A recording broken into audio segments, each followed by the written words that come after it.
Akkam jirtu kabajamtoota hordoftoota channelii keenyaa. Kun odeeffannoo fayyaa yeroodhaa yerootti kan simbiraan geenyu ta'a. Akkuma beekamu du'a lammii keenya obboleessa keenya artiist Haacaaluu Hundeessaa irraa kan ka'e gaddi guddaan nutti dhaga'ameera. Maatii isaaf jajjabina hawwinaa, isaafis immoo iddoo gaarii akka boqotu jenna. Sababa kanaaf walirraa fagaannee turre, haalli biyya keessas gaarii waan hin turreef sagantaa fayyaa keenya guyyaa irraa keessattis wanta baay'ee waliin kaafnee ilaalla. Akka mata dureetti sagantaa guyyaa keenyaaf qabadhee kan isiniif dhiyaadhe baay'een keessan karaa garaa garaatiin akkuma nu gaafachaa turtan gaaffii keessan deebisuudhaaf bifa viidiyoodhaan isiniif qabadhee dhiyaadheen jira. Waa'ee Kintaarotii yookiin immoo akka naannoo Harargeetti naannoo biraatti baasur jedhama. Kintaarotiin maali? Yookiin immoo baasur kana maaltu namatti fida? Akkamittis immoo of yaaluu dandeenya? Mallattoo isaa akkamitti ofirratti beekuu dandeenya? Kan jedhu gaaffii nu gaafachaa waan turtaniif gaaffii keessaniif deebii ni ta'a jedhee yaada. Namoonni haaraan gara chaanalii koo dhuftan liinkii subscribe kan jettu tuqaati subscribe godhaa. Yeroodhaa yerootti odeeffannoo fayyaa isin bira ga'u hordofaa isin jechuun barbaada.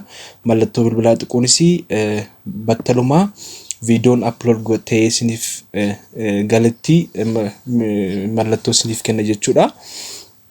Kanaaf sagantaa keenya guyyaa irraatiin waa'ee Kintaarotii yookiin baasur maal kan jedhu waliin ilaalla. Kintaarotiin maali kan jedhuu fi Kintaarotiin hidda dhiigaa fi maashaawwan naannoo argaa jirtan ilaala. Kan gara olii kana jechuudha. Inni lammaffaan immoo kan gara alaatti ba'uun external hemorrhoid kan jennu jechuudha. Gara alaatti ba'uun gogaa naannoo karaa iddooginsa garaan haguugamee kan mul'atu jechuudha. Akkuma bakkeetti argaa jirtan kana jechuudha. External hemorrhoid and internal hemorrhoid jennee bakka lamatti qoonnee ilaaluu dandeenya jechuudha. Mee Kintaarotii yookiin baasur kana immoo maaltu namatti fida kan jedhuu fi akkamitti namatti dhufuu danda'a kan jedhuu fi Kintaarotii yookiin baasur yookiin immoo hemorrhoid kan jennu kun kan uumamu dhiibbaan naannoo bubbuu fi hudduutti holkoorraan kan ka'e yookiin immoo dhiibbaan qaama wantoonni dhiibbaa naannoo bubbuu kanaatti fidannee jiru dhiibbaan garmalee yookiin immoo ulfaatinni garmalee naannoo sanatti yommuu pressure kan jennu jechuudha. Pressuriin kun kan kenna namoonni baay'een yeroo dheeraa yeroo isaatti shintibeet irra turan ni argina. Sagaraan yookiin immoo sagaraan dafee namoonni hin baaneef jiru. Tarii namoota gogiinsa garaa qabatan ta'uu danda'a. Yeroo kana yeroo dheeraaf tanaa waan turanii fi maal ta'a jechuudha. Especially akka dhiibbaan naannoo bubbuu yookiin immoo naannoo hidda dhiigaa kanarratti humnaan mudatu godha jechuudha. Namoonni tokko yeroo baay'ee akkuma argaa jirtan suuraarraas shintibeetii yookiin immoo mana fincaanirra taa'anii kan dubbisanii, kan moobaayilii fayyadaman jiru, kan yaadaan badan jiru, yeroo dheeraa kan turan jechuudha. Namni tokko yeroo quphanee taa'utti pireeshariin yookiin immoo humni dhiibbaan qaama keenya mudhii ol jiru waan irratti asii gad pireeshariin irratti gad uumamuu fi akka hiddi dhiigaa kana keessa dhiiga jira. Pireesharii waan uumuuf asii gadi akka inni dhiita'u godha jechuudha. Hiddi dhiigaa fi maashaawwan naannoo sana jiran dhiitaanii ba'uun akka Kintaarotiin yookiin immoo hemorrhoid kan jennu kun uumamu godha jechuudha. Inni lammaffaarratti ilaallu gogiinsa garaa. Namoonni baay'een sagaraan isaanii baay'ee jajjabaa waan ta'eef gogiinsa garaa namoonni qabaatan jiru. Yeroo kana namni baay'inaan pireeshariidhaan waan gadi dhiibuudhaaf ittanuuf pireeshariin kun immoo dhiibbaan kun immoo hidda dhiigaa fi maashaawwan naannoo sana jiran irratti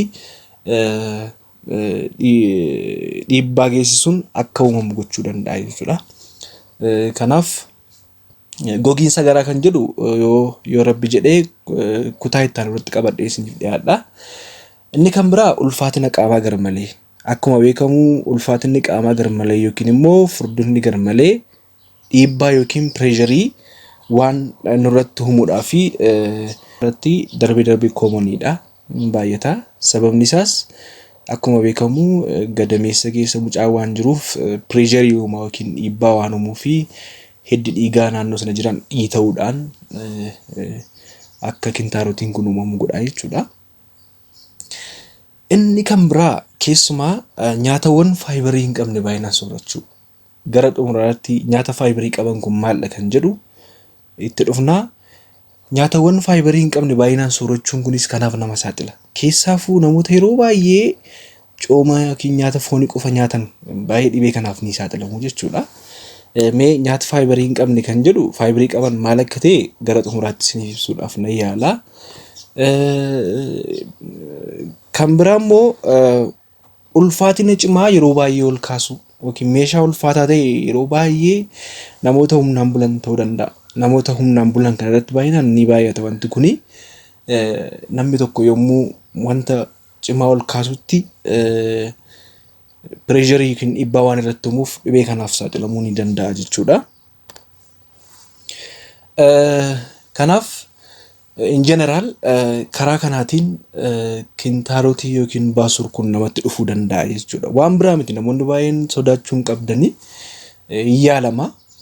Yaalliin isaanii jira waan ta'eef waan baay'ee nama sodaachisuu hin qabu. Naaf galaa naannoo private waan ta'eef wanti kuni mana yaalaa dhaquu namoonni baay'ee waan sodaataniif yaada kana kaasee. Kanaaf mee mallattoon isaa akkamidha? Namni kintaarotii qabu tokko yookiin baasur qabu tokko mallattoo akkamii ofirratti argaa kan jettaniif immoo tokkoffaarratti gosa bakka lamatti qoonnee ilaalla jedhee isiniif kaasuu yaaleera. External hemorrhoid kan fi internal hemorrhoid kan gara keessaa jechuudha. Yeroo baay'ee mallattoon isaa maal? Mallattoo hin qabu. Garuu mallattoon ofirratti arginu maalidha kan jedhuu fi yeroo baay'ee dhiiguu yookiin sagaraa wajjin udaanii wajjin dhiigni yeroo ba'u jalqabarratti yookiin dhumarratti dhiigni ba'uu danda'a. Yeroo dhiigu sanatti dhukkubbiin namatti dhaga'amu dhiisuu danda'a. Kan biraa dhukkubbii hudduu keessaa yookiin karaa sagaraan bahu kunis mallattoo isaati. Inni kan biraa immoo dhiita'uu yaadi jedhu jira. Kana jechuun hittisuun qabamtee yaalamurraa akka hin qabamneef of ittisuun gaariidha kan jennu jechuudha. Kanaaf akkamitti ofirraa dhorkuu dandeenya kan jedhuuf immoo tokkoffaarratti nyaata faayibarii guddaa qaban nyaachuu. Jalqaba isiniif kaasuu yaadeera.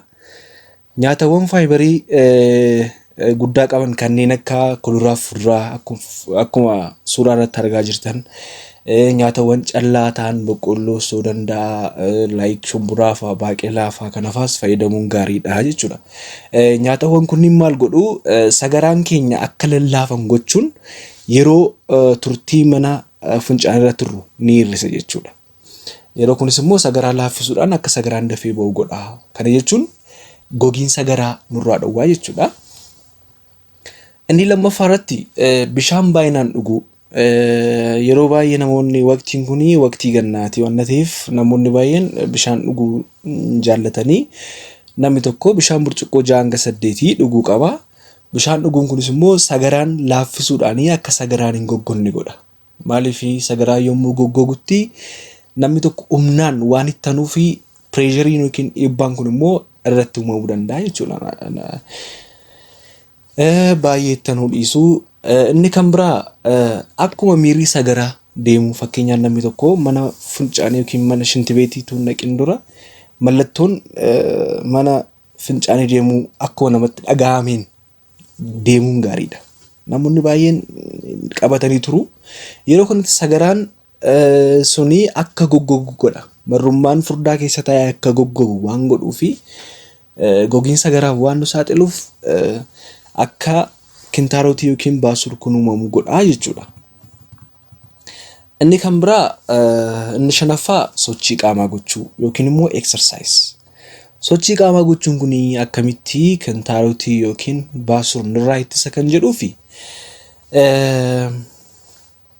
akkuma beekamu sochiin qaamaa kunis gogiinsa garaa yookiin immoo dhiibbaa hidda dhiigaa keenya irratti uumamu hir'isa. Waan ta'eef namni tokko yoo socho'e gaariidha. Kan biraan immoo ulfaatina ni hir'isa. Akkuma jalqaba irratti isiniif kaasuudhaaf yaale ulfaatina garmalee yookiin furdinni pireesharii naannoo hudduu keenya irratti waan uumuu fi dhibee kanaaf nama saaxila jennee dubbanneerra. Kanaaf sochiin qaama ulfaatina qaamaa ni hir'isa kan jedhu isiniif ibsuu barbaadeni.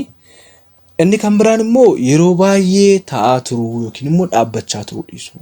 namni tokko yeroo taa'aa turutti yookiin immoo yeroo dhaabbachaa turutti yeroo baay'ee tarii konkolaachistoota ta'uu danda'a, barsiisota, hojjetoota biiroo keessaa ta'uu danda'a.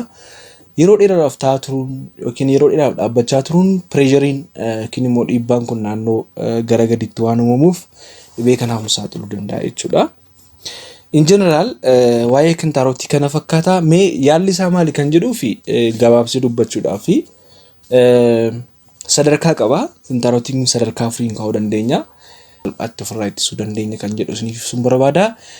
Hordoftoota keenya yeroo itti aanutti waa'ee gogiinsa garaa kan jedhu qabadheen isiniif dhiyaadha. Warroonni subscribe hin goone subscribe godhaa, maamila ta'aa. Amma ammaatti waan nu hordoftaniif galatoomaa isin jedha. Fayyaan dhabinaa, horaa bulaa, deebanaa.